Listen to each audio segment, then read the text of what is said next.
Okay, let's face it, we humans are pretty ordinary. I mean, we're no superheroes with superpowers, right? What, you didn't get the memo? But the animal world has a bunch of superheroes. Some creatures live forever, and those who seem to not care about the laws of gravity. Critters that are immune to venom, and those that can run on water. And some of them will send shivers down your spine. So the first superpower on the list is the ability to live without water. Kangaroo rats can get by without water for years. They actually don't mind living without any water. Humans, on the other hand, can only survive 3 days without water. Humans 0, kangaroo rats 1. These little buddies live in extremely arid desert areas and have to get water from the seeds and plants they eat. And although it may sound a bit disturbing, kangaroo rats also know how to extract water from their urine before they set off on a bathroom trip. This way, they don't waste a single drop of precious moisture. Well, that would come in handy at sporting events.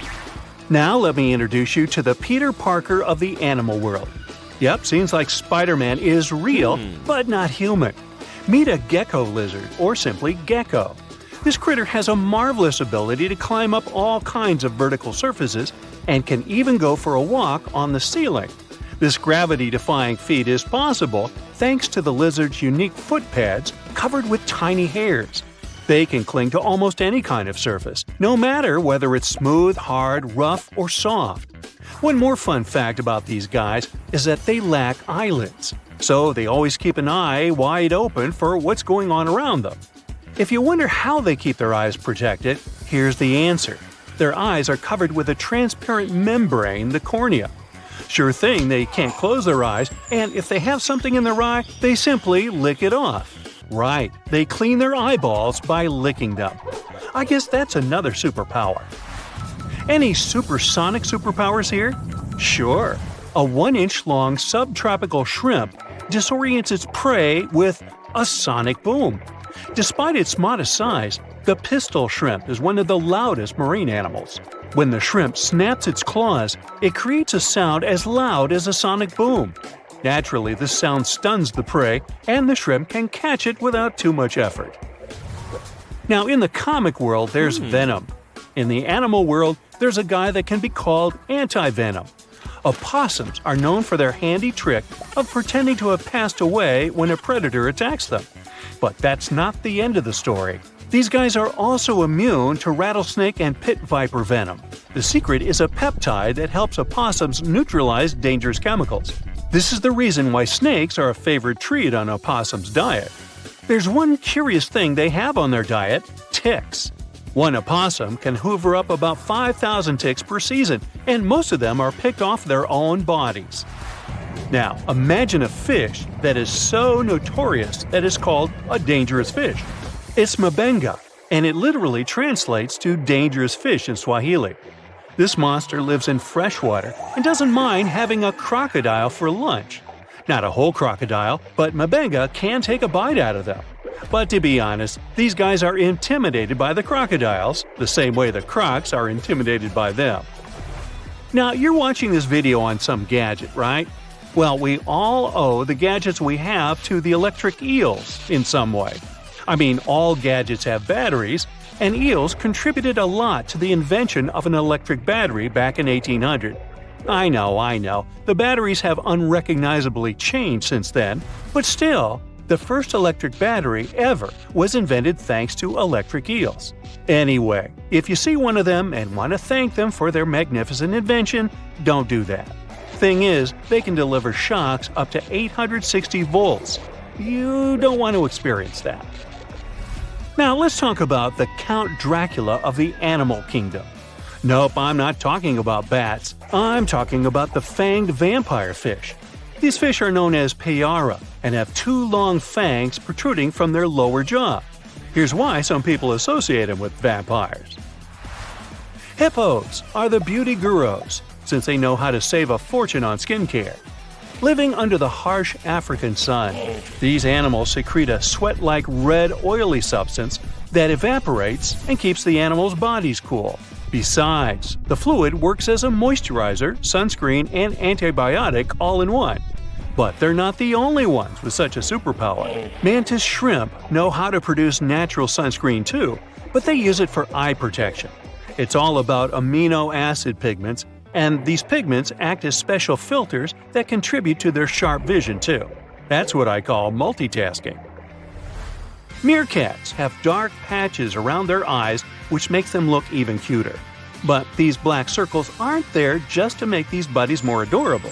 They also function as built-in sunglasses.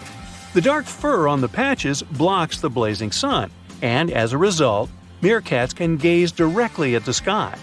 On top of that, the sentry, a meerkat that watches out for birds and other predators, can easily see danger coming and alert its mates. Wild goats are famous for their climbing skills, but the alpine ibex from northern Italy is the champion. This critter can climb nearly any vertical surface, defying several physical laws in the process. Interestingly, the animals that do walk on the steepest cliff walls are typically mother goats with their little ones. Large males prefer to keep their distance and use flat horizontal surfaces. Smart guys. Some animals protect themselves with venom or nasty bites, while others use chemical tricks for protection. Listen to this. Some species of millipedes produce hydrogen cyanide and exude it when they feel threatened. Hydrogen cyanide is odorless but highly toxic. One little millipede can't seriously hurt you, but you may have burns or even blisters if your skin is sensitive. Plus, to make the picture even scarier, some millipedes glow in the dark. So watch out, and if you see a crawling spot of light at night, run away as fast as you can. When the bombardier beetle feels threatened, it sprays scorching liquid from the tip of its abdomen with a loud popping sound. As soon as the beetle senses danger, a chemical reaction starts in special reservoirs in its abdomen. The heat from this process nearly reaches the boiling point and also produces special gas that triggers the ejection. This super protection is usually fatal for the attacking insects. I guess so. Plumed basilisk lizards have an uncanny ability to run on water. First of all, their hind feet are equipped with long toes which have fringes of skin that can spread out in the water. As a result, a bigger surface of the lizard's foot comes into contact with water. Then, when it runs on water, it pumps its legs incredibly fast. This creates little pockets of air that prevent the animal from drowning by keeping it on the surface. Now, fleas can be annoying, but it doesn't make them any less amazing. These tiny critters can leap about 50 times their body length. If people could do the same, we would be jumping about a quarter of a mile into the air. Well, let's try it. The most curious thing about fleas' astonishing ability is that they take most of the power for leaps from their toes, not knees. So, what's your favorite animal superpower? I vote for the kangaroo rat. I don't like standing in lines for the bathroom. More than 50 ships and 20 planes have disappeared in the Bermuda Triangle since the middle of the 19th century. This region isn't put on any paper map and is not an official region of the Atlantic. This massive water area is located not far from the southeastern coast of the US and still scares many sailors. But you aren't afraid and want to prove that there is nothing special in this place. You sail to the center of the Bermuda Triangle on a small fishing boat. You turn off the engine and wait. Several hours pass. The sun goes below the horizon. Night comes. You're about to return to the shore, but suddenly, it becomes too quiet. Then, you hear a splash of water. You look overboard and see hundreds of fish swimming to the surface. Something big scared them away. Something that comes straight from the depths. The next second, you notice big sparkling eyes and long tentacles reaching for the boat. It seems that one of the most terrible myths about the Bermuda Triangle turned out to be true. A huge squid dragging ships to the bottom. Stories about these squids appeared long before the emergence of the Bermuda Triangle myths. For centuries, sailors from Norway and Greenland told stories about a scary sea monster, the Kraken. In those stories, the Kraken broke the decks of ships with its giant tentacles and dragged them to the bottom. The approach of this creature is impossible to see since it's coming to you not from the side, but from below. But all these were just stories. Only in the 19th century, scientific evidence of the existing of these monsters appeared. A beak of an unknown squid was found on the coast of Denmark. The size of the find was about 3 inches in diameter, which is about the size of a human palm. Then, it became clear that the kraken was real, and it's just one variety of giant squid. Since then, more than 21 species of giant squid have been described, but the first video with this monster was recorded in 2004 in the waters of North Atlantic, not far from the Bermuda Triangle. Marine biologists used a lure to draw the squid out of the depths. The huge monster was about 30 feet long, which is about half a subway car. It suddenly appeared out of the ocean darkness and quickly attacked the lure, squeezing it with its tentacles. After that, many cases of squid have been recorded on photos and video. Huge squids were washed up on the shore, swam past ships. According to some records, the largest monster ever found was 59 feet long and weighed almost a ton. This is the size of a big bus. Some scientists believe that giant squids can reach 150 feet in length, which is almost twice the size of a basketball court. But the big size is not enough to sink a ship. The first thing that helps squids do this is the surprise effect. Squids come from the depths, which mean they can be seen from the deck, but the monster can see a boat from afar. It has the biggest eyes in the world. One eye is about the size of a basketball. The eyesight of a giant squid allows them to see prey in the Black Sea depths and from a big distance. Most sea creatures on the planet can't see in such conditions. So, the squid notices your ship and decides that it's food. It quickly approaches the boat and attacks with its tentacles. The squid has 8 limbs and 2 extra longer tentacles the monster uses to bring food to the beak-shaped mouth. The others are covered with dozens of suction cups filled with sharp teeth. Nothing can escape if the squid grabs it. The squid wraps its tentacles around your boat. With the teeth on each arm, it bites the deck. 2 long tentacles can grab you while you're running around in panic. The squid can rock the ship from side to side until one of its parts sinks in the water. You fight off 2 long tentacles and fall off your feet. The squid's 8 arms are squeezing stronger. You can hear the boat's hull cracking. The squid is big, but still can't sink a large metal object. Possibly, it couldn't have sunk huge ships that disappeared in the Bermuda Triangle. You see how the squid swims away into the depths. You're lucky this time, but you definitely wouldn't handle 2 such monsters. The existence of giant squids was proven more than 150 years ago, but people still don't know anything about them. The fact is that they are some of the most elusive creatures on Earth. They swim fast, spending most of their time at depths of 1,300 to 3,000 feet. To descend there, people need sturdy submarines and bulky equipment that create a lot of noise. The squid will notice them much earlier and swim away. Scientists don't know anything about their behavior, social life, habits, or a distance they swim during the day. And most importantly, we don't know how many of them are hidden in the water. The ocean is only 5% explored. It's possible that millions of giant squids swim in the sea depths. Just imagine hundreds of giant tentacles reaching out to a group of ships sailing through the Bermuda Triangle. In the past centuries, they could easily sink an entire fleet, since the ships were made of wood and were lighter. Squids wrapped decks with their strong tentacles, made holes in the ship's bodies with their sharp beaks. Toothy suction cups could break the masts and tear the sails. The water was filling the holes and slowly rising to the deck. The ship sank in a matter of minutes. Survivors reached the shore and told everyone about huge monsters. This is how the legends of the Kraken appeared. Fortunately, now people have sonars and equipment for monitoring the sea space. You start the engine to swim to the shore and notice that about 30 tentacles are reaching out to you from the water. 3 giant squids squeeze the boat from all sides and pull it down. It looks like there's no way out. You look overboard and see black eyes looking right at you. At this moment, you find a solution. Squids spend their whole life in darkness and are afraid of the light. Fortunately, you have a signal rocket. You use it to scare the monsters away. Squids go back down into the water, but apparently not for long. You release a few more rockets into the ocean and scream in fear. The red light illuminates the sea darkness, and you see hundreds of moving tentacles. They quickly swim away from the fire to a safe distance. At full throttle, you're sailing to the shore and releasing all the signal fires into the water. You don't give the squids a chance to get close to you. Finally, you get to land.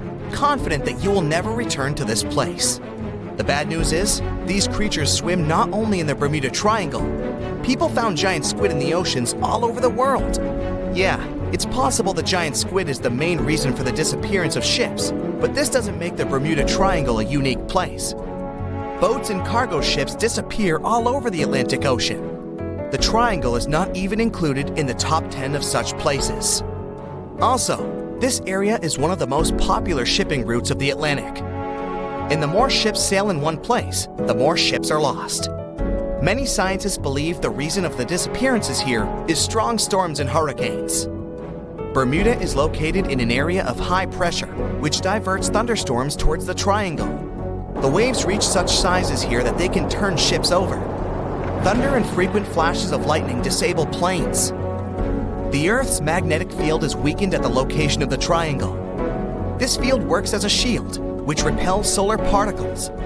Here, solar radiation passes through the upper layers of the atmosphere and can negatively affect the electronics operation.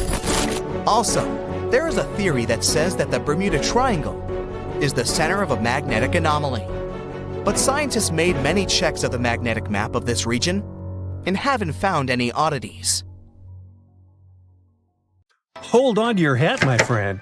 These internet users came across some hauntingly spooky stuff IRL, but I'm guessing you'll want to stay away even from these pics. Picture this. You're boarded and ready for takeoff in a huge Boeing jet. It's your first time on an airplane. You were scared, but people kept telling you it was safe.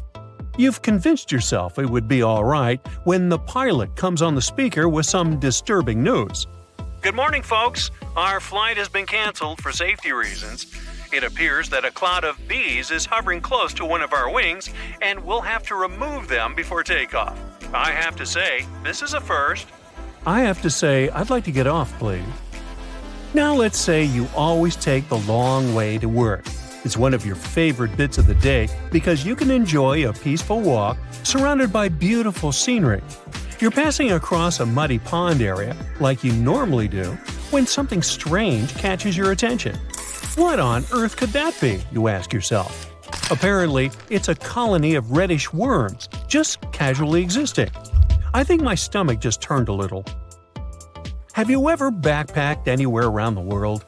If you have, then you were probably worried about one thing and one thing only – bed bugs. Getting into a new hostel, the typical routine is to check your mattresses. The worst thing is to sleep in a bed filled with these little creatures and then have to wash all your clothing the next morning just so you won't pass this around to other establishments. If you ask me, this appears like a bed bug and sci-fi beetle had a fight in this person's bed and this is what was left. Well, jokes aside, it reminds me of the remains of some bug. Which bug? I have no idea. I'd tell this woman and all hostel owners to use some kind of mattress protector, just so that backpackers all over the world can stop sweating so much over these tiny creatures. Now, you've just won an all-inclusive trip to Hawaii. Ah, the white sandy beaches and the amazing sunsets. You're happy to leave your fancy hotel and take long walks on the beach. But wait, what's that? It appears like a lobster shed its tail and the remains came floating all the way to the sand. But according to experts, that's not a lobster. They wouldn't shed just their tail. That appears to be some kind of isopod. Isopods are crustaceans that look somewhere between shrimps and lobsters. That's why you thought it was a lobster, huh? They also look like giant roly-polies. Do you know what these are? Someone had a roly-poly infestation in their house, and it does not look like something you want to have to deal with. Imagine spending your days hunting these tiny creatures all over your furniture. No thanks. Now, when I was a kid, I loved playing pranks on people. But I would be the first one to be completely spooked when someone played a prank on me. I'm guessing the person who ran into this thing on their office wall wasn't too pleasant. But hey, maybe it's karma, right? What goes around comes straight back around. Imagine it's a sunny Sunday morning and you went on a hike with your best friends. You hiked up a pretty steep mountain covered in knee-high vegetation. You know what that means, right? Bugs. The great thing about bugs is that they never cease to amaze you. There are endless varieties of extremely rare and never-before-seen bizarre bugs. The first one you met was this thing right here. It fell off your dog's back. It resembles a jackfruit seed mated with a spider, and this is what came out of that union. Hopefully, it's just a bizarre insect and not threatening in any way. Your sock also picked up a few buddies along the way. Look at the number of ticks your sock protected you from. The next time you go on a hike like this one, you should take some kind of bug repellent with you, but a strong and effective one. Like an ultrasonic repellent that disorients ticks, so they'll never find the way to your juicy socks. And speaking of bugs, quick test here to find out if you're the type of person that loves or loathes the great outdoors. Imagine it's early in the morning and you just woke up in a remote house found deep inside a forest. You step outside, and the first thing you see on the porch is a snake casually passing by. Would you take a selfie with it, or close the doors and hide back in your covers as fast as humanly possible? Or maybe you just woke up, opened the door to the outside world, and got to be the sole witness of a bug molting. Would you shed a happy tear or be disgusted by it? I mean, look at it.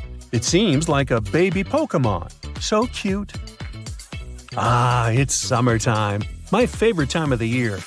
You can enjoy the pool until late in the evening and meet your friends and family for a Sunday outdoor picnic. But there's one thing that really annoys me: bees. Eating outdoors usually means having to share some of your juice or yummy food with a bunch of bees. If only some genius person invented something that kept bees away from our food, like some ultrasonic frequency we could blast on our speakers, or some kind of decoy nest that was more interesting to the bees than my picnic food. Or maybe this. I guess this will do. Simple but effective. I'll try it out and tell you if it worked out for me. The best thing after a hard day's work is coming home. Except when you're welcomed by this thing. I mean, how did this spider even get here if you live in a city apartment miles away from any real greenery? That's a mystery I'll never solve. You take your 5-year-old to play in the local park. She's in a digging phase, so as soon as she gets there, she starts digging up the whole place like a Jack Russell Terrier. You watch her have buckets of fun when suddenly you spot a shiny blue thing crawling out of the hole. What on earth? You think to yourself. You grab it with a stick and it reveals itself. A centipede. The things that burn you with their venomous legs. Best to put it back in the hole and move to another park. If you could choose any movie or TV series to live inside of, which one would you choose? Most likely some cozy rom-com, right? I'm guessing no one, or almost no one here, would choose to live life as a Last of Us character, right? But it seems to me like this person had a Joel moment, if you ask me. This thing crawling out of the forest floor is a fungus that imitates a human hand. I mean, does life imitate art, or is it really just one giant messy blob? Remember when we talked about backpackers? Well, this person had a similar problem as they do. Apparently, they took a bunch of clothes to wash and dry, and this is what the dryer filter looked like afterward. There are maybe 100 little buddies in there. Ooh. Out of curiosity, do you know why they're called bed bugs if they hide on the floor and not in your bed? They crawl up to someone's bed at nighttime because they can sense carbon dioxide emissions, also known as they can sense your breath. If this isn't a horror movie plot, I'm not sure what is. Where do I even start with this one?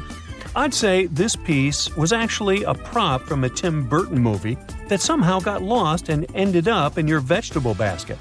It's supposed to be a yam, but it's shaped like Grinch's hand if he were white instead of green.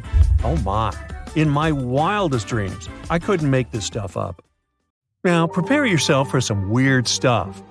We're going to dive into the fascinating world of sea cucumbers, the squishy detritivores that are nature's very own recyclers. These exotic marine creatures might not be everyone's first choice for a pet, but trust me, they've got some unique talents that are worth talking about.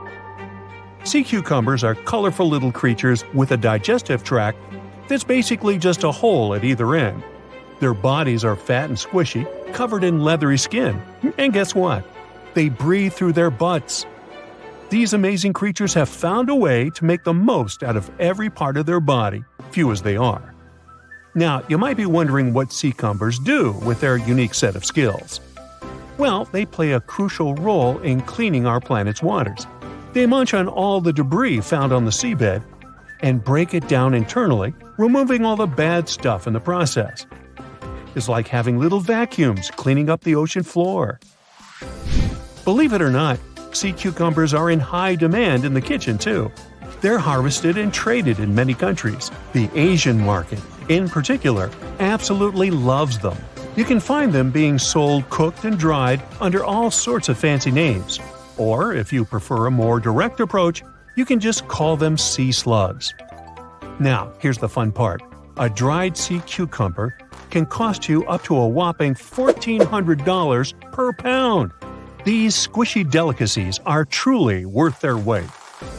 But let's take a step back in time. The tradition of eating sea cucumbers goes way back, more than 1,000 years in Asia to be precise. And as demand for these curious creatures grew, so did the need to find them elsewhere. This led to overexploitation of local fisheries, causing sea cucumber stocks to diminish in many countries. Uh-oh, not good for our little sea cucumber friends. One of the most interesting examples of sea cucumbers is the pink see-through Fantasia. Not only does it look amazing, but it also has this great defense system, where it uses bioluminescence to scare off predators. Thankfully, some brilliant researchers around the world have decided to act. They're on a mission to breed sea cucumbers and replenish the depleted fisheries. They're also exploring how these creatures can be a reasonable food resource and help reduce the damage done by fish farming. In Scotland, for instance, where a team of enthusiastic students started a company for this particular purpose. Their goal? To figure out how sea cucumbers can absorb as much of the bad stuff they can in the water. They might just be the aquatic superheroes we've been waiting for. Meanwhile, in Sweden, marine biologists are working hard to restore the population of red signal sea cucumbers. These poor creatures have been fished out of local waters, but specialists are determined to give them a fighting chance. They're also exploring how sea cucumbers can fit into seafood cultivation. Their lab is like a sea cucumber daycare, carefully nurturing the next generation of these wiggly wonders. And let's not forget about Canada. Research scientists are focusing on the giant red sea cucumber. These magnificent creatures can grow up to 20 inches long and are perfect for co-cultivation with other species. They're even developing special containment systems that will make it easier to keep sea cucumbers where they're needed the most. Okay, speaking of amazing sea creatures, what about a fish that can fly? Heard that right, we're about to stumble upon a land where fins meet flying, and the ocean becomes a runway for these airborne acrobats. Prepare to be fantastically entertained. Nah, I didn't write that one. So picture this, you're lounging by the warm ocean waters, minding your own business, when suddenly you see a fish soaring through the air like a torpedo. That's right, they are real, and they got some serious style. With their sleek bodies and pectoral fins that resemble wings, they're the high flyers of the sea. Now, you might be wondering, why would a fish take to the skies? Well, it turns out these magnificent creatures have developed this nifty gliding ability as a sneaky trick to escape from their underwater foes. And boy, do they have plenty of enemies. Those guys are all on the lookout for a tasty flying fish snack.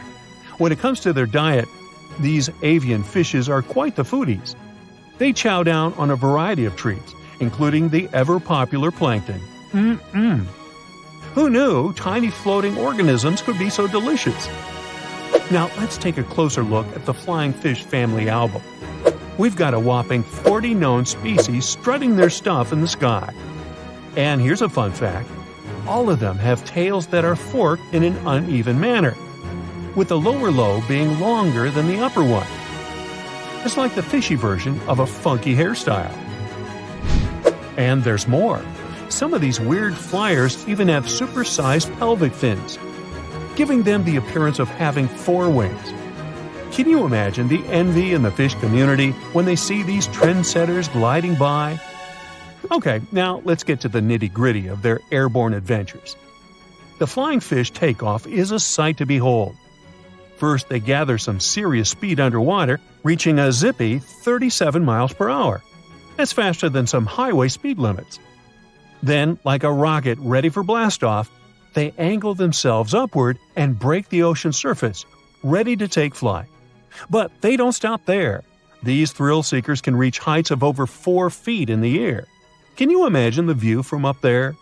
They glide through the sky, covering long distances. That's like the fishy equivalent of a marathon. And here's the best part. When they approach the water again, they can flap their tails and continue their flight without fully returning to the depths. These fishy flyers are also all about the nightlife. Just like partygoers flock to a glittering disco ball, flying fish are attracted to light. Crafty fishermen take advantage of this by setting up canoes with just the right amount of water to keep the fish comfy but prevent them from escaping. Then they add a luring light to the scene, and before you know it, flying fish are caught left and right, supplying a bountiful catch for those lucky fishermen. Don't worry though, these flying fish aren't on the endangered species list. Not yet, at least. The next time you find yourself by the ocean, keep an eye out for these marvelous creatures. You never know when you'll see a flying fish extravaganza. Our next adventure takes us into the quirky world of underwater romance. Picture this: a scene that looks like someone doing the tango with their lunch. Wait, what? No, it's not a throwing up contest, I promise. We're diving headfirst into the jaw-dropping, pun intended, mating ritual of the jawfish. These curious creatures call the coral reefs of the Caribbean Sea and the Western Atlantic home. And boy, do they know how to make a spectacle of themselves. Forget about pickup lines or fancy gestures. These jawfish rely on their unique jaw-based moves to pursue their potential partners. It's like a dance-off, but with their mouths. Not only are these fishy fellas skilled in the art of sand scooping, but they also double as diligent parents. Talk about alliteration. Talk about multitasking. The males take their parental duties to the next level by carrying the precious eggs in their giant mouths until they're ready to hatch. It's like they have their own aquatic daycare center going on. When they're not busy nurturing their offspring, these jawfish transform their mouths into fighting tools. That's right, it's time for the Jawfish Fighting Championship. They go head-to-head, or rather mouth-to-mouth, in epic battles of mouth strength and agility. You know the old saying, put your money where your mouth is? Well, these jawfish take it to a whole new level. Whether it's for romance, parroting, or friendly competition, these jawfish show us that sometimes actions do really speak louder than words. They may look like they're having a bad seafood experience, but rest assured, it's just their unique way of finding love and expressing themselves. Lions, dogs, cats, all these mammals sleep in pretty comfortable positions. But not whales. They look like giant floating loaves of bread, which is a scene one diver accidentally came across in the Caribbean Sea. 6 whales were just standing upright with their tails pointed down at a depth of about 65 feet below the surface. Scientists discovered that when sperm whales take a nap, they stay in this position for 10 to 15 minutes. They don't move or breathe. But these creatures spend only 7% of their time asleep, far less than other mammals. Usually, they either rest peacefully in the water or relax, slowly swimming next to other marine animals. When they're moving and sleeping at the same time, they're actually taking a nap. These animals can't go too deep and need to stay close to the surface. Great white sharks sleep and hunt at greater depths, which means one less thing to worry about when taking a quick nap. Plus, it gets pretty cold the deeper you go, and whales need warmer environments that can help them maintain the temperature of their large bodies. When alone, dolphins enter a stage of deep sleep. It usually happens at night and lasts for only a few hours at a time. While sleeping, the animal floats at the surface. It shuts down half of its brain, I can relate, together with the opposite eye. The other half is at a low alert level, awake and ready to react if some unwanted visitor comes closer. The part of the brain that is awake also sends signals when it's time to go up to the surface to take a breath of fresh air. Marine mammals have the blowhole. That's a flap of skin they can open and close whenever they want. People breathe automatically. Your body knows what it needs to do even when you're sleeping. But whales and dolphins have a voluntary breathing system. It means they need to consciously go to the surface to get some air. And one part of their brain needs to always be awake to inform the animal it's time to go up.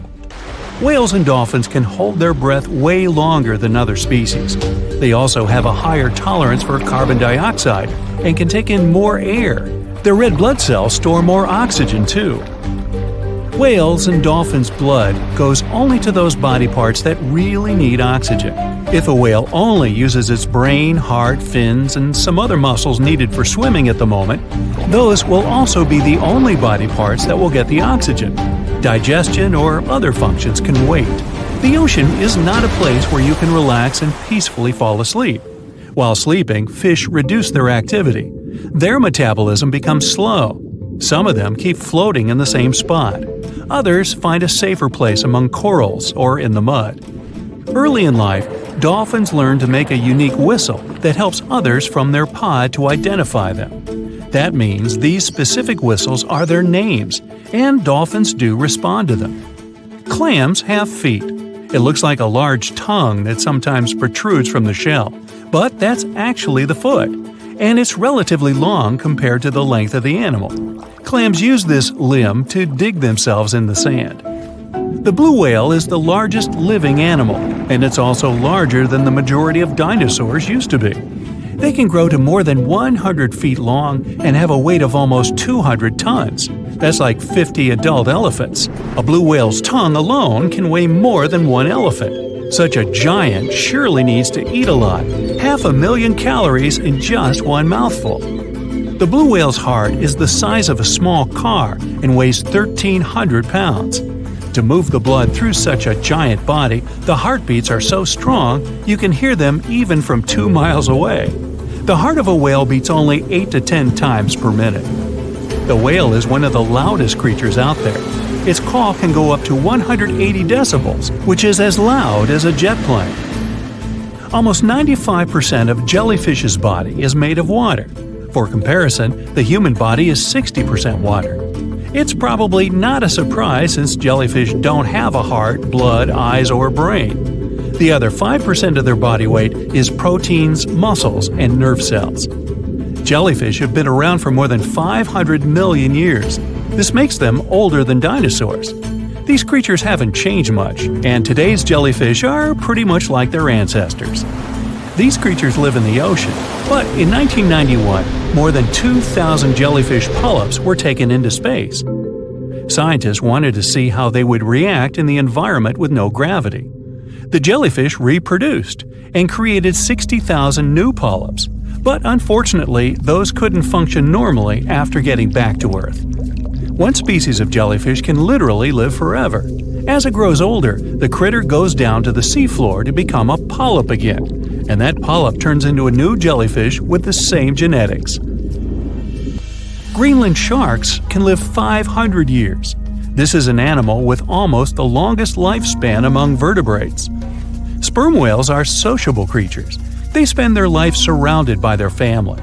These animals support one another and have close friends they remember well, even if they don't see each other for a long time. Electric eels have small eyes that are not so effective in environments with no light, so they mostly rely on their electric organs. Those consist of 6,000 cells. Eels use them to stow power, similar to batteries. These creatures use electricity like bats use their radars or dolphins their sonar.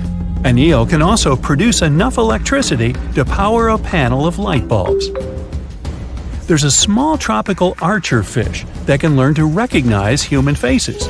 This fish has an interesting ability to spit small jets of water from its mouth. Researchers showed the fish the image of two different faces placed side by side. One was unknown and the other was familiar. The fish was supposed to spit water at the familiar one. The creature took the right guess more than 80% of the time. Every year in the winter, great white sharks that live along the California coastline disappear. It feels as if they take a vacation for 30 to 40 days. The animals go to a point halfway between Hawaii and Mexico. They might do it to get some food, relax, or hang out with their buddies from other areas. The spot is now called the Whale Shark Cafe. Some types of sharks, like makos, whale sharks, or white sharks, breathe in a very specific way. It requires them to swim all the time. They also need to move quickly and with their mouth open. This way, the oxygen can enter and reach their gills. Sea sponges are some of the most primitive animals.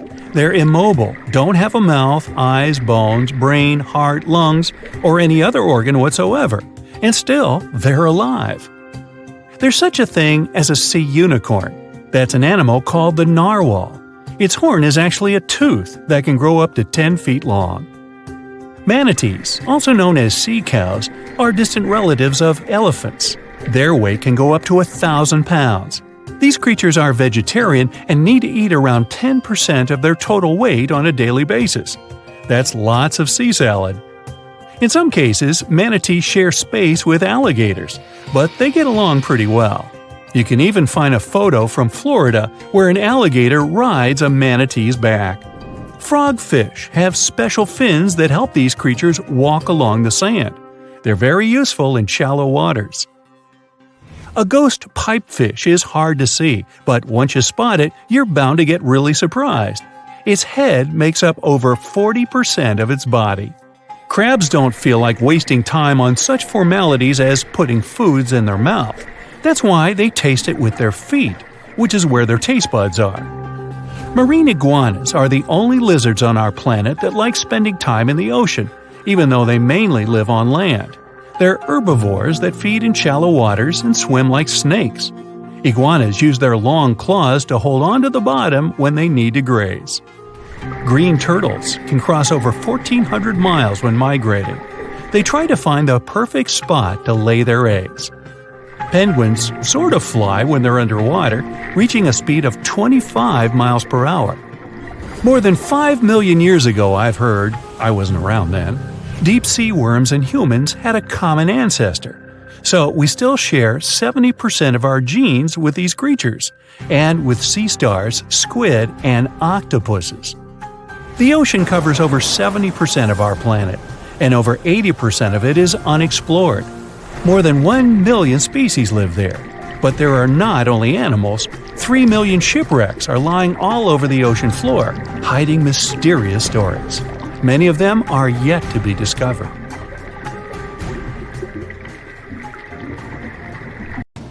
Think you know what lurks in the depths of the ocean? While nearly 95% of our oceans haven't been explored yet, it's hard not to let your imagination run wild.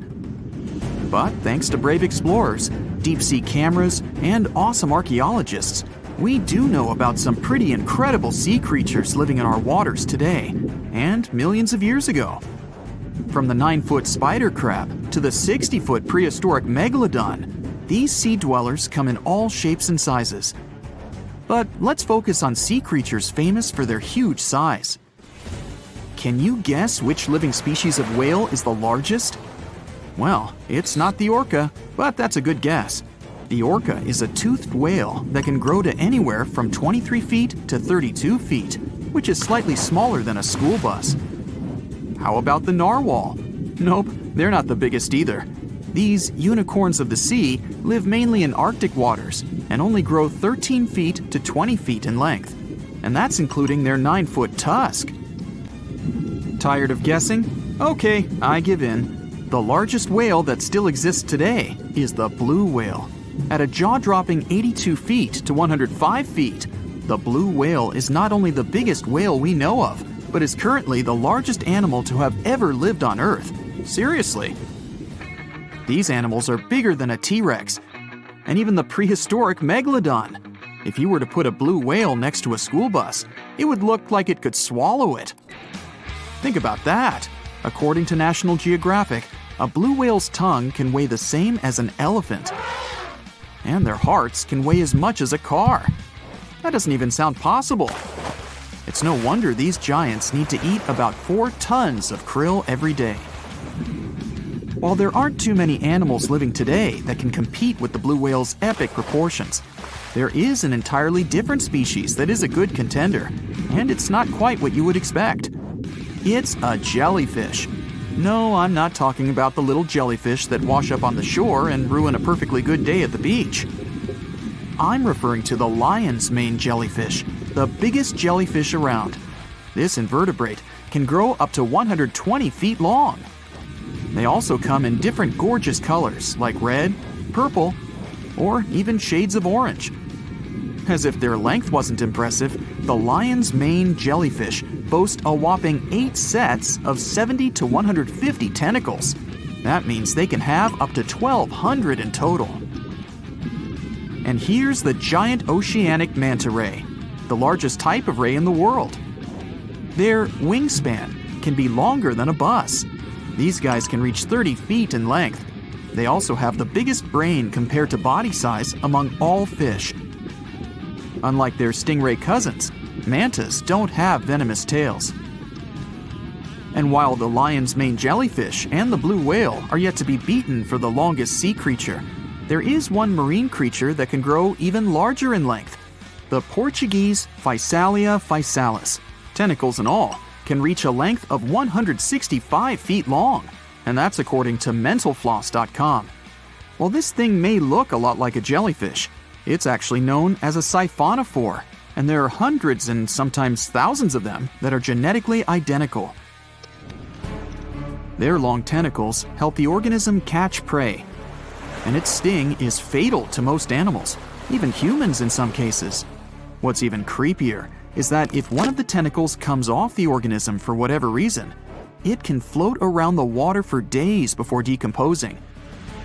Even if it's detached, this tentacle can still sting you. But don't go running out of the ocean just yet. Your chances of being hurt by a Portuguese Physalia physalis sting are pretty slim.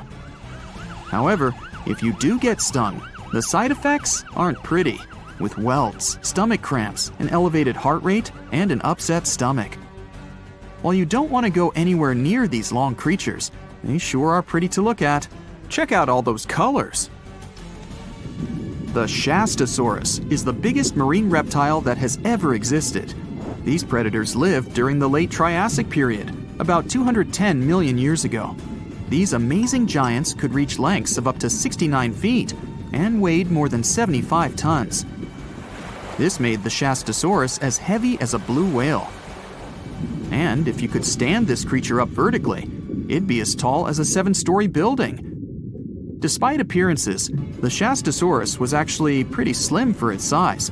Its ribcage was only 6 feet across. You'd think that this big guy was chowing down on other dinosaurs, but that's not the case at all. This reptile survived on a diet that consisted of small fish and cephalopods, like octopuses and squids. The Albertonectes is a bright representative of the plesiosaur family, meaning that this marine reptile had a small head on an incredibly long neck and large flipper-like limbs that helped it move through the water. These creatures occupied the seas around North America 76 to 70 million years ago. The length of this sea monster could reach 38 feet, with its neck taking up 23 feet of that length. Its neck was a true record breaker. It had a whopping 76 bones in it. No other animal known to humankind has had so many vertebrae in its neck. Scientists aren't sure why they needed such a lengthy neck. They might have used it to collect shellfish off the seabed, or perhaps it helped them capture their main prey, fish and squids. This aquatic reptile also had gastroliths in its stomachs. Some of them were as big as 5.5 inches in diameter. The Tylosaurus belonged to the Mosasaur family. It dominated the shallow seas of North America about 85 to 80 million years ago. This was an enormous predator, with the biggest representatives reaching 45 feet in length. It had a narrow hydrodynamic body with a blunt, powerful head that the animal used to ram and stun its prey. Its body was equipped with agile flippers and a long tail decorated with a maneuverable fin. The Tylosaurus was a carnivore, and its diet included not only fish, turtles, and small sharks, but also other mosasaurs, plesiosaurs, and flightless birds. Meet Ophthalmosaurus. This prehistoric reptile thrived during the late Jurassic period and lived in oceans all over the world. Ophthalmosaurus weighed somewhere around 6,000 pounds and grew to approximately 16 feet long, according to newdinosaurs.com. That's about the same length as the beluga whale that exists today. It's too bad these guys went extinct before we had a chance to see them ourselves, as their cartoonish wide eyes and dolphin-like features are pretty darn cute. Of course, the Ophthalmosaurus evolved over time to become ophthalmologists, or eye doctors that we know today. No, that's just a lie. Just testing you. The Mosasaurus is a truly gigantic predator that dominated the seas all over the world about 66 million years ago. According to fossil evidence, some specimens could be more than 50 feet in length. This fact makes the Mosasaurus the biggest marine carnivore of its time.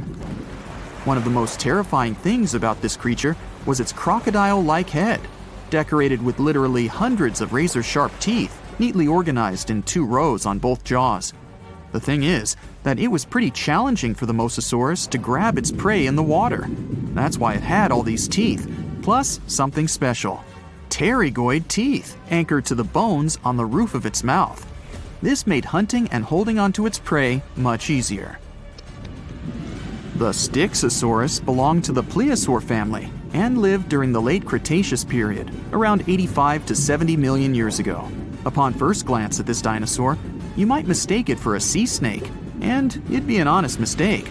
Styxosauruses were about 35 feet in length, but over 16 feet of that consisted just of their long snake-like neck. They had a comparatively small body and weighed approximately 4 tons. Their mouths were full of razor-sharp cone-shaped teeth that they used to catch fish. They didn't need to chew their prey, thanks to the 200 small stones called gastroliths in their bellies that probably aided in digestion. At the same time, some scientists believe that the Styxosaurus used these stones to sink to the ocean bottom in search of particular types of fish. Looks kinda like Nessie to me. Some sharks have an eerie ability to spit out their stomach and then pull it back into place. Well, that would be handy.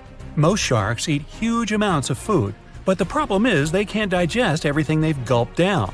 So they need a way to get rid of such stuff as sea turtle shells and beaks, bird feathers and bones, lobster claws and whatnot. And then these amazing creatures willingly barf up their whole stomach, along with all the contents. After the shark is done, it pulls its main digestive organ back in, and the entire process usually takes no more than a second. Some shark species, like great whites or mako, have a special eye-warming system. Their retina heats up their eyes and brain. This not only helps them detect movement better, but also improves resolution. As for the mako shark, this species often travels vertically across different temperatures. Unlike most people with only one movable jaw, sharks can freely move both their lower and upper jaws. This allows them to get a better grip on their meal and chew it up faster and more thoroughly. That's comforting. Sharks give birth to a large number of little ones at once. It depends on the species, of course, but let's say the blue shark is famous for producing more than 130 pups at a time. Great white sharks have a more powerful bite than most jungle cats. A 20-foot-long underwater hunter can produce a force of more than 4,000 pounds per square inch. And that's a bite 4 times stronger than that of a lion or tiger. People, with their measly 150 to 200 psi bites, aren't in the running whatsoever. Swell sharks defend themselves by swallowing huge amounts of water. Then the shark's body becomes twice its normal size, and this scares potential danger away. Sharks can grow more than 50,000 teeth during their lifetime, but not all of their teeth are the same. The strongest and most massive ones are at the front, and those closer to the back are smaller and not so powerful. But if the front teeth are damaged, these weaker ones can replace them. It's possible because sharks' teeth aren't as deeply rooted as humans and can move. Shark skin has the same feel as sandpaper. It's made of teeny, teeth-like scales. They point towards the animal's tail.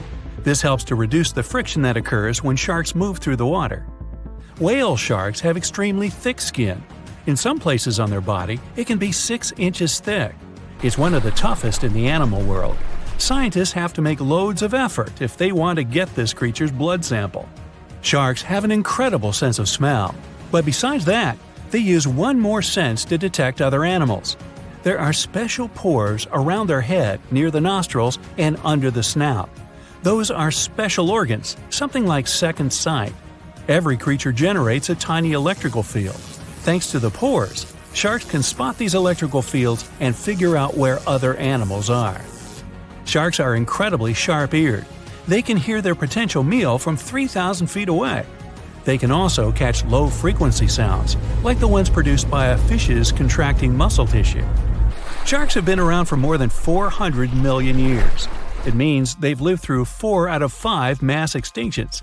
This makes them way older than Mount Everest, humans, dinosaurs, and even trees. These creatures go back to the period when coral reefs were just beginning to form. Some shark species can jump out of the water, like the great white shark or the basking shark. They're known to leap from more than 8 feet up into the air. Thanks to this maneuver, they can catch such animals as seals or seabirds. But unless you're in South Africa, you aren't likely to see sharks jumping out of the water. Shark skeletons are made of muscle and cartilage, which are lighter and twice less dense than bones. This makes sharks more flexible, which allows them to make sharp turns when they're chasing other animals. Hammerhead sharks have a weirdly shaped head for a reason. Thanks to it, these creatures have incredible 360-degree vision. Their eyes are tilted a bit forward, and it allows them to have an overlapping field of view. The goblin shark's terrifying jaws are attached to elastic ligaments. They can unfold from the animal's snout for up to 3 inches. It allows the animal to catapult its mouth forward to catch other marine creatures. Sharks don't sleep as you do. Some species have to keep swimming all the time. Otherwise, water will stop flowing through their gills and they won't be able to breathe. Others do rest, but they don't enter an unconscious state. They just go into special rest periods. These creatures don't have eyelids. That's why their eyes remain always open, and their pupils monitor their surroundings. They also keep their mouth open so that the water can pass through their gills.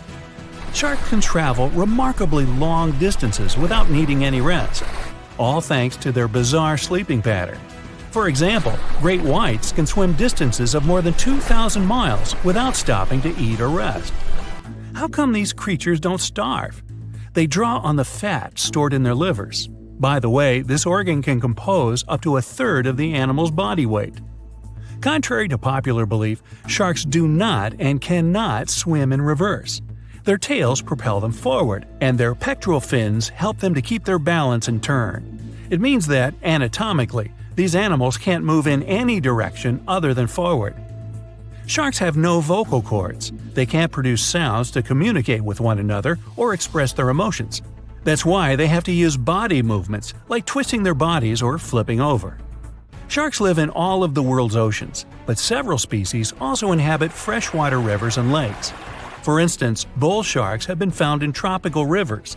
They're also known to be able to swim between fresh and salt water. The smallest shark out there is the dwarf lantern shark. This unique creature doesn't grow longer than 8 inches, but the shark makes up for its tiny size in other ways. For example, some of its organs emit light, and since the creature lives in the shallow waters, this helps to camouflage it in the rays of sunlight. Blue sharks eat a lot, often more than they need.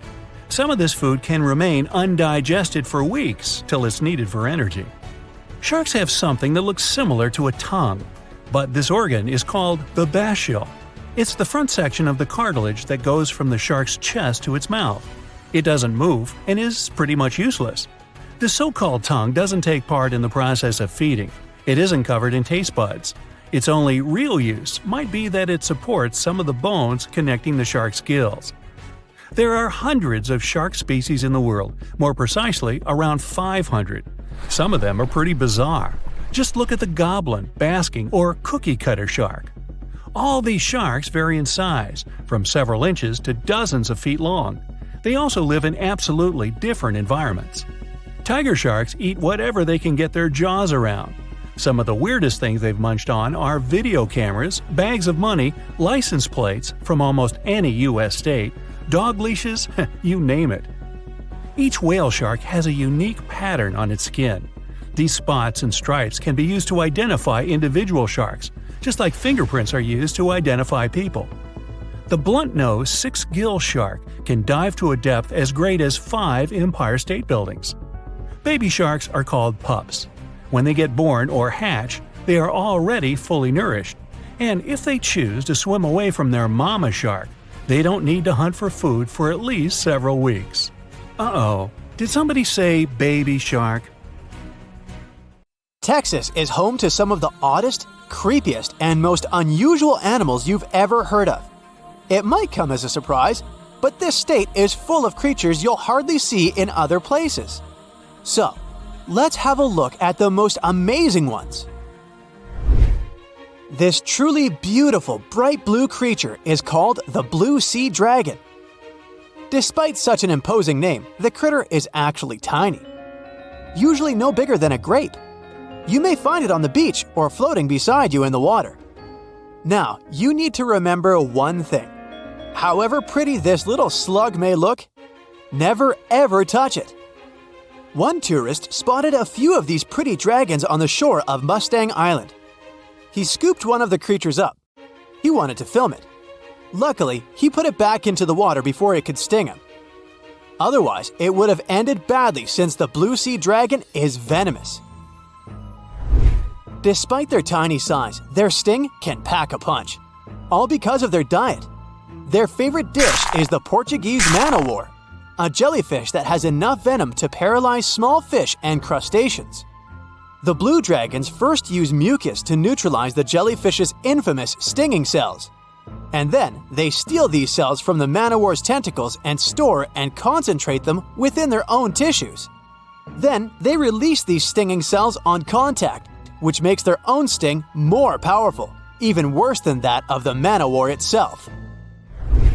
These awesome creatures are also extremely sneaky. Even though their appearance is bright, to say the least, they're well-known masters of disguise.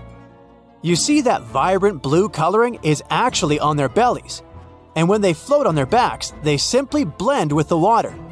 As for their backs, they're gray to camouflage these animals on the seafloor. Now, how about a funny fact? A group of tiny dragons floating together is called a blue fleet.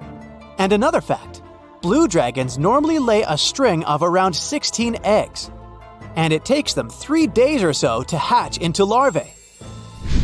Blue sea dragons rarely make it to the shore.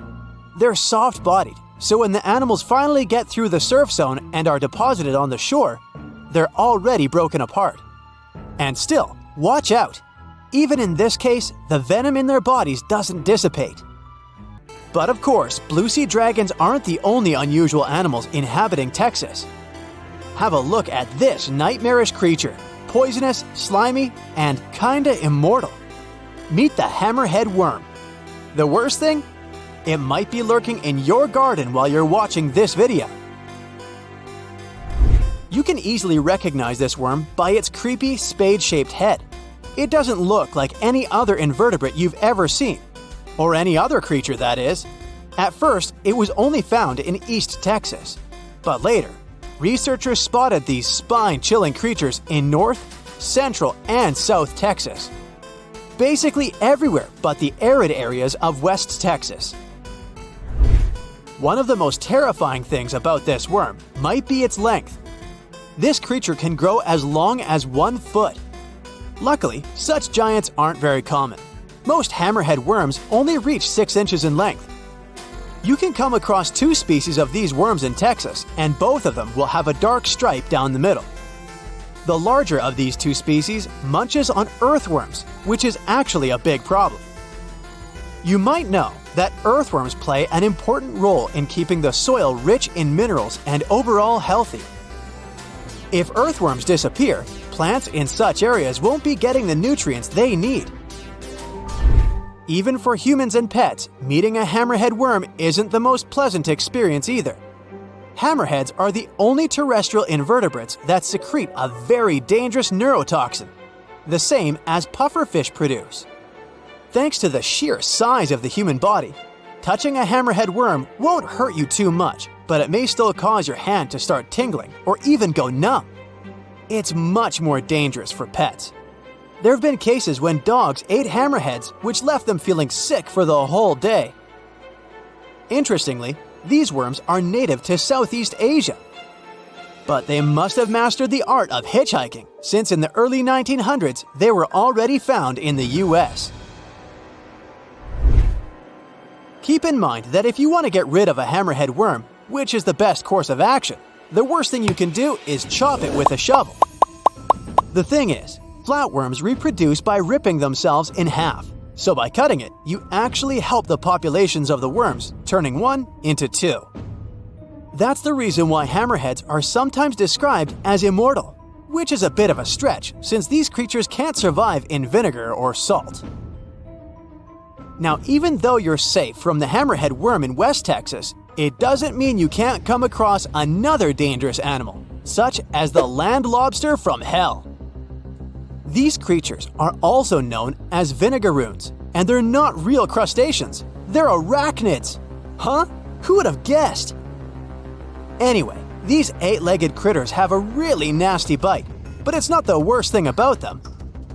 Land lobsters, brace yourself, spray vinegar-like 85% acid from their tails. Mostly they do it to protect themselves, but it still sounds like an unfriendly thing to do, right? A land lobster can also pinch a finger that's gotten too close with its heavy mouth parts. At the base of their abdomens, vinegaroons have long whip-like tails. That's why these arachnids are often called whip scorpions, even though they're neither related to scorpions nor have stingers. Summer rains lure these arachnids out of their burrows in search of food and love. Luckily, experts claim that land lobsters aren't poisonous to humans, but they're very likely to leave a mark with their large pinchers, which they use to capture insects. Vinegaroons can be considered useful since they eat millipedes, crickets, scorpions, and cockroaches.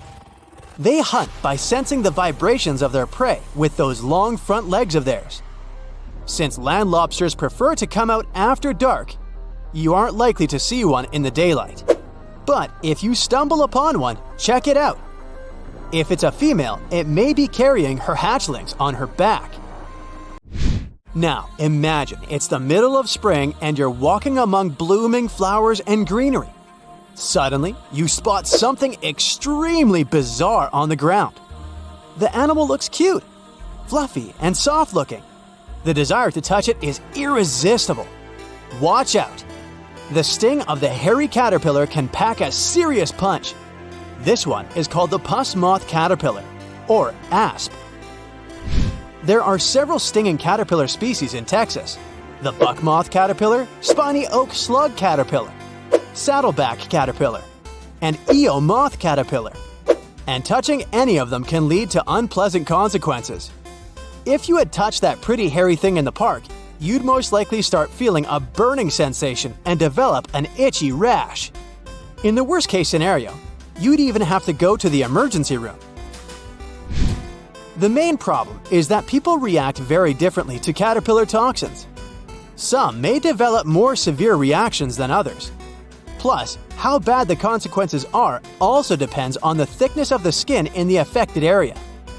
In most cases, the unpleasant sensation and rash go away in a few hours or sometimes days. On the bright side, such caterpillars later turn into moths and butterflies that help pollinate flowers and trees. Getting rid of these critters means doing a massive disservice to the area where you live. Specialists are sure that coming across a stinging caterpillar won't lead to anything bad if you keep in mind the rule of thumb. If a caterpillar looks fuzzy, don't touch it. And the best solution to dealing with such creatures is educating people on what such caterpillars are, what they look like, and why it's dangerous to touch them with unprotected hands. The megalodon was the biggest shark to ever live. Not only that, it's one of the biggest fish and the largest predator in Earth's history. Over 3 times longer than the biggest great white shark on record, the females have also been found to be twice the size of the males. The megalodon could swallow a small car without even touching its teeth, if cars had been around then. In fact, The Meg was so big and powerful that it had no natural predators. It was the uncrowned king of the seas, swimming freely from ocean to ocean. This cosmopolitan creature was found all over the world, from America to Europe and Australia and Japan, assuming there were countries back then. Meg fossils have been found on every continent except Antarctica. Everybody skips Antarctica. Science tells us that the megalodon went extinct over 3.6 million years ago. But could they still be alive at the deepest depths of the ocean? The fearsome name, megalodon, comes from two Greek words, megas, meaning big, and odont, meaning tooth. Combined, they mean big tooth, and it certainly lived up to its name. Just one of its chompers is the same size as a human head. It had 276 humongous teeth in total, across 5 terrifying rows. In all of history, only a couple of saber-toothed cats and the T-Rex had consistently bigger teeth. Now that's a showdown I'd like to watch. The megalodon vanished millions of years ago, leaving only huge teeth to be found by modern archaeologists. Only around 80% of the ocean has been explored, so who knows what's lurking at the bottom? If you did manage to make it down, it's unlikely that you'll run into Meg though. The sharks, like us, preferred warm coastal waters.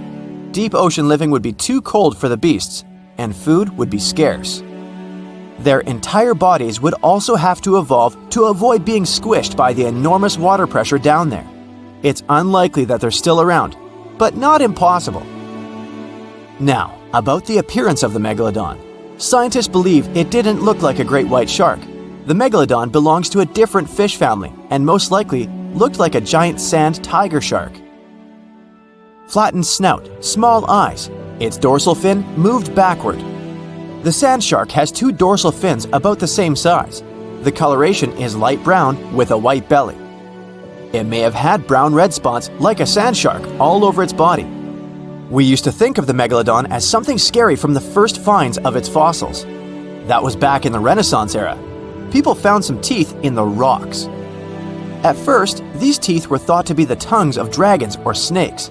And here is the first drawing of what the owner of these teeth supposedly looked like. A massive snout with a scary nose and a bunch of razor-sharp teeth. The megalodon is usually described as a sort of giant great white shark, but this is just a common myth. In fact, the ancestors of today's great white existed at the same time as the Meg.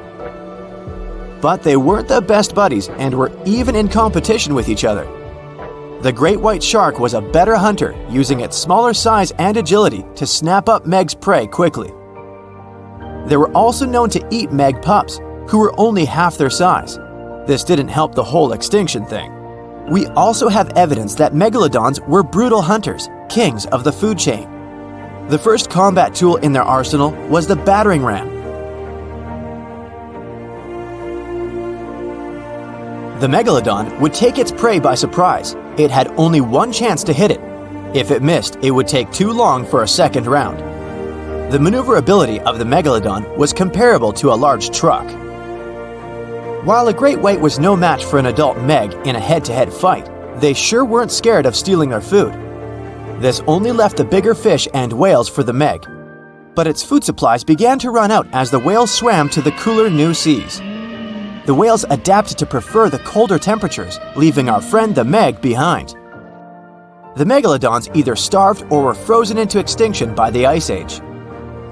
Rather than a great white, the megalodon is more like a modern bull shark. It had a short snout, a flat lower jaw, and huge pectoral fins to support its massive weight and size. As scary as they are, these sharks were actually caring family guys.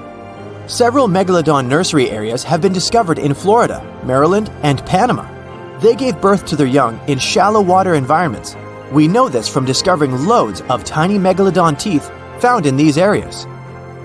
I wonder if they had nannies too. But how come there are so many megalodon teeth out there for us to analyze? Due to their messy, aggressive eating habits, sharks regularly lose their teeth. They lose a set of teeth every 1 to 2 weeks. That's 40,000 teeth in a lifetime. They must rake in a fortune from the tooth fairy. Because of this, their teeth were continually raining down to the ocean floor. Luckily for us, they're also the hardest part of the shark skeleton. which is why so many teeth have survived and become fossilized. It's fair to say the first discoveries of the Meg's teeth confused people. Early discoverers thought that the Meg's teeth were petrified tongues of ancient serpent creatures. They even used to call them tongue stones. It's also a common myth that the megalodon was around at the same time as the dinosaurs, although this would have been pretty cool. The dinosaurs were wiped out around 66 million years ago, but the megalodons came much later. The oldest Meg fossil is only around 23 million years old, but it's tricky to pinpoint the exact date. After all, calendars weren't invented yet. They became extinct way before humans even evolved. The earliest Homo sapiens, which is a fancy name for the first humans, emerged about 2.5 million years ago. But what if the megalodon shark didn't go extinct? Whale populations have dropped drastically since these guys were last around, so there'd be way fewer whales for them to chomp down on. Whales have also gotten a lot smarter and learned new defensive moves, making them way harder to take down. It's estimated that they ate around 12 tons of food each day.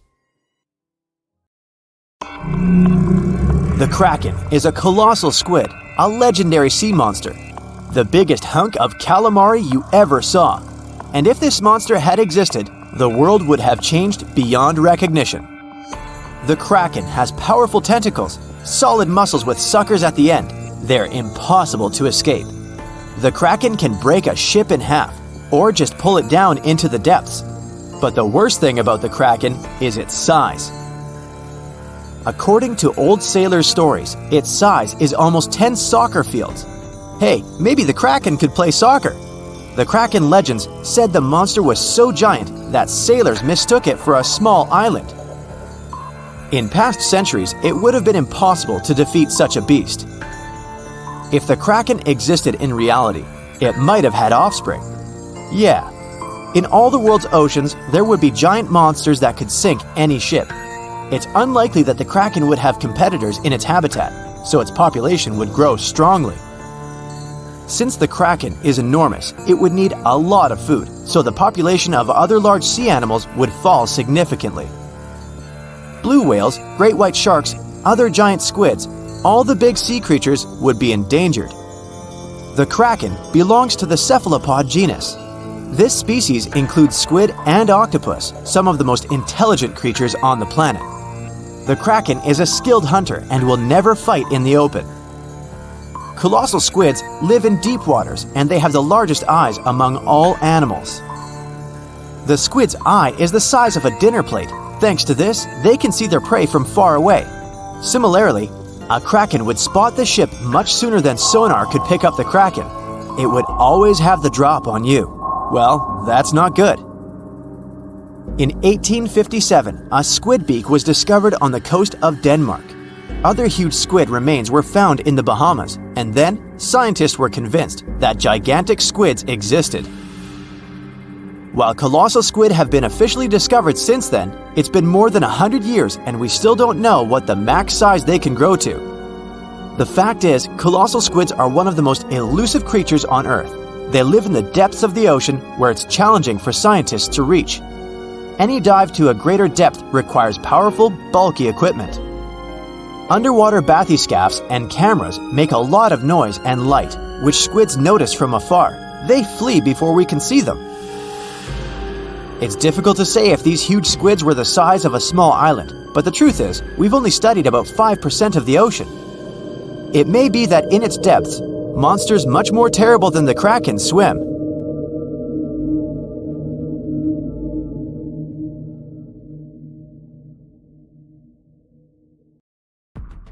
What's the scariest predator under the ocean? The crocodile? Huh, I don't think so. Loch Ness Monster? Please, it never existed. How about the Kronosaurus? Well, it is extinct, but you might be onto something. Let's take a look at what it'd be like if these creatures were still around today. First things first, what on earth was it? The Kronosaurus was a marine carnivore that lived in the cool, high-latitude Eromanga Sea. It covered vast areas of inland Australia between 90 and 120 million years ago, during the early Cretaceous period.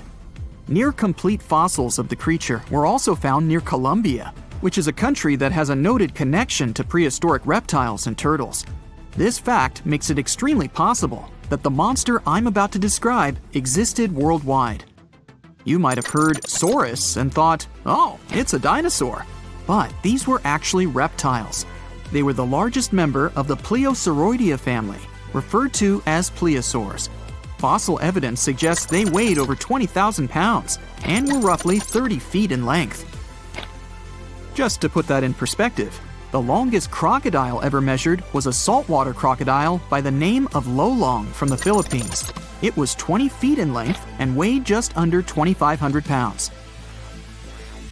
And that's still 10 feet shorter and incredibly lighter than the average Kronosaurus, making the crocodile seem like nothing more than a glorified goldfish in comparison.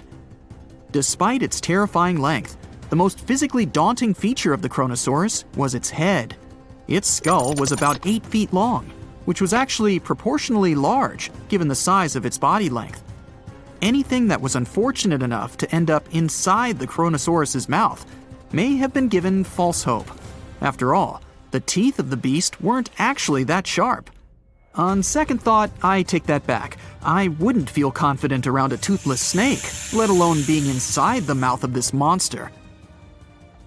But it's true that the Kronosaurus's teeth weren't sharp, especially when compared to other carnivorous reptiles, such as crocodiles and alligators. The teeth of this prehistoric sea creature were instead conical. This means that they were cone-like in shape. Unfortunately, this lack of sharpness didn't make them less dangerous. The teeth were enormous and could be up to 12 inches long from the crown tips to the bottom of the roots. This obviously meant that the Kronosaurus had an extremely powerful bite. It was estimated to be up to 30,000 newtons, which is almost twice as powerful as the bite of a large saltwater crocodile.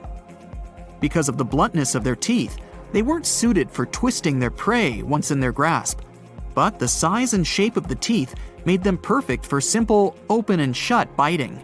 They would have had no problem crushing hard objects such as the toughest of shells any sea turtle could offer. Just like crocodiles, the Kronosaurus is believed to have had a short neck. This may have been an adaptation to allow the beast to successfully catch small invasive animals. Their body, in general, was fusiform and streamlined. This means it was narrowed at both ends and had very little resistance to the flow of water.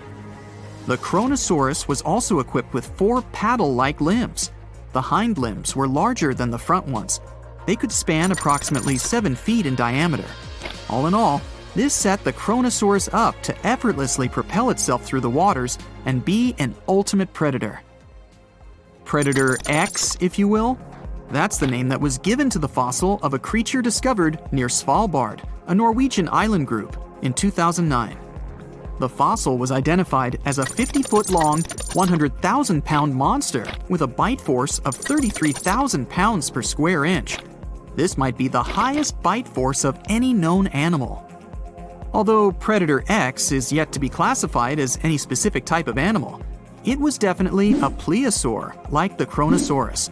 And even if it wasn't Predator X, the Kronosaurus was still most definitely a ferocious titan when it roamed Earth's oceans. The Kronosaurus actually got its name from the Greek mythological figure of Cronus, the father of Zeus. Cronus was viewed as a titan from a generation of super powerful beings. So what was it that the Kronosaurus, this terrifying monster, actually feasted on to satisfy its appetite? This creature was known to eat sea turtles, squid, and other larger marine reptiles of that time, such as elasmosaurids and ichthyosaurs. This suggests that if crocodiles existed in the realms of the Kronosaurus, they too might have turned into lunch for the beast. There's evidence from the fossil remains of the Kronosaurus that suggests that they also feasted on sharks, which I know is a disappointment to those of you who view that beast as the king of the ocean. Not when the Kronosaurus was around, my friend. In any case, grounding all kinds of food into small pieces to help digest them would have been difficult without small teeth. This explains the presence of rounded stones found in many of the remains of these sea creatures. Researchers believe these stones may have been swallowed to control buoyancy or to help process food. It's also entirely possible they were accidentally swallowed while feeding on other animals from the seafloor. As if the Kronosaurus even needed to be a meanie with its already existing power and size, there's also evidence to suggest that it indeed might have been. It turns out that after using all its impressive attributes to catch its dinner, the Kronosaurus first liked to play with its food, like a cat does with a mouse. I guess since the hunt was so easy for them, they needed to get their fun from somewhere else. Well, I think now you should have a good idea about these creatures. So let's ask ourselves what it would be like if they were still around today. And by the way, why aren't they? Well, the Kronosaurus was completely finished off by the same KT meteor that took out the dinosaurs 66 million years ago. But even before this catastrophic event, they were coming under increased pressure from an even bigger and more vicious family of carnivorous marine reptiles known as mosasaurs. You can't always be a top dog, I guess, or rather, top marine reptile. But what if this never happened, and they were still roaming Earth? Well, this might be obvious, but can you imagine what kind of impact that would have on sea tourism? Based on the impact that famous movies about sharks and killer whales had, what do you think the presence of a Kronosaurus in the ocean would do to beaches? The very creature that would eat sharks and whales for breakfast. Beaches would certainly become a great place to go for a quiet walk, because nobody else would even be there. And what about such activities as boating, surfing, and scuba diving? You think anyone would dare try them, knowing that this 30-foot beast could be lurking beneath them? Let's give humans some credit and assume most of them wouldn't. This would cripple the global sea tourism industry, which is responsible for earning roughly $143 billion every year.